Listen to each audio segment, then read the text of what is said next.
Most portraits from the Renaissance period only show two body parts, the face and the hands, and both were important in their own way.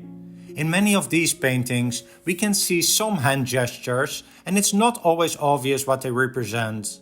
Of course, we know that this person is praying, but do you know why these people fasten their middle and ring fingers together? When painting a portrait of someone, the hands are for most artists the most difficult part to paint. So, they put a lot of effort into this part, and if you see any particular gesture, it most likely carries a significant meaning. This is Saint John the Baptist by Leonardo da Vinci, and he shows John with his hand and finger raised upwards. This can be interpreted as a symbol of salvation and the ascension to heaven after death, or even more simply as a sign of someone pointing upwards to God in heaven. It is usually used in connection to the preaching of Saint John the Baptist, portrayed here by Alexandre Cabanel in the 19th century. But a finger pointing up was also used in secular-themed artworks, referring to either an oratorical delivery, like in this painting of Socrates by Jacques-Louis David, or a sign of military command, as in this enormous sculptured hand known as the Colossus of Constantine. Try to put your ring and middle fingers together and separate them from the other fingers. Unless I'm very inflexible without realizing it, this is not the easiest gesture to make. But yet, there are many portraits from the Renaissance period in which we can see this gesture. Why did they do that? It has led to the wildest theories about secret societies and masonry, but also simply a symbol of grace, elegance, and refinement. One curiosity is that there is an unusually high percentage of depictions of the members of the influential Florentine Medici family with this hand gesture, especially in the portraits Bronzino made of them. It has led to a persistent speculation that the gesture would have a personal meaning to them. One of the main explanations is that it represents modesty. The theory goes back to a statue that they owned, the famous Venus de Medici. If you look at the hand with which she is trying to cover her breasts, you can see that the middle and ring fingers are unnaturally close to each other. This statue represents the moments that Venus emerges from the sea as a mature woman, like in Botticelli's famous painting. And surprised as Venus is that she has suddenly emerged, she tries to cover her pubic area and breast in a sign of modesty. And by holding her fingers like that, in the shape of the letter M, would be a reference to modesty, which is equivalent to modestia in Italian. And so, in an effort to be seen as modest people, the Medici used the same hand gesture in their portraits. This is an example of a portrait where the unknown man placed a hand on his chest. In portraits of men, this is not a very common symbol, and it can be interpreted as a sign of self-affirmation or the atonement for sins, a kind of modesty. This portrait by El Greco shows a nobleman with his hand on his chest, and in this case it probably represents the act of taking an oath, as this man was just appointed as military commander for the Spanish king. Notice that this man has his ring and middle fingers fastened together, like I discussed before. Now, one or two hands on the chest may have a somewhat different interpretation for women. First, just as for men, it may represent modesty, like the Virgin Mary in some of these works. And in this painting from 1518 by Raphael entitled La Fornerina, the woman makes a half-hearted effort to cover her breast.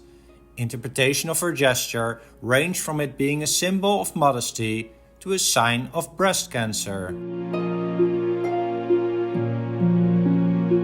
This is the Salvator Mundi by Leonardo da Vinci, showing Christ making a blessing symbol. The pinky and ring finger are bent, while the other three fingers are raised. It has been a common element of Salvator Mundi paintings, and typically the middle and index fingers are together, and there is a separation between the index finger and the thumb. This gesture is most commonly interpreted as a blessing symbol, but sometimes also as a sign of the Holy Trinity. Another popular subject in art history that shows the blessing sign is the scene of the Annunciation by the Archangel Gabriel, who greets Mary with the sign of a blessing, telling her that she will give birth to Jesus. And as you can see in some of these works, here the middle and index fingers are not always together. When a woman is portrayed with a hand on her belly, it is either a sign that she is pregnant or a symbolic reference to a fertile marriage. The Arnolfini portrait by Jan van Eyck is one of the earliest portraits where we see the woman clearly with one hand around her lower abdomen. In this particular case, we are looking at a wedding portrait, and at first it may look like the bride is pregnant, but this is not the case. When you look carefully, she pulls up her dress merely to indicate her desire for children. And there's even a sadder element to this painting, as by the time this was painted, the woman had already passed away. However, Raphael's painting from around 1506 does show a pregnant woman. It is entitled La Donna Gravida, which is Italian for the pregnant woman. It was not that common, though, to portray pregnant women during the Renaissance, but the sight of a woman with a hand on the lower abdomen is one gesture that is pretty intuitive to most viewers. When people are covering their eyes or their body with their hands or arms, it is an indication of shame. The most common example is the moment that when Adam and Eve have sinned and they become aware that they are naked and are ashamed of it. They try to cover their body with their hands and arms, a moment that is captured by various artists when painting their expulsion from the Garden of Eden.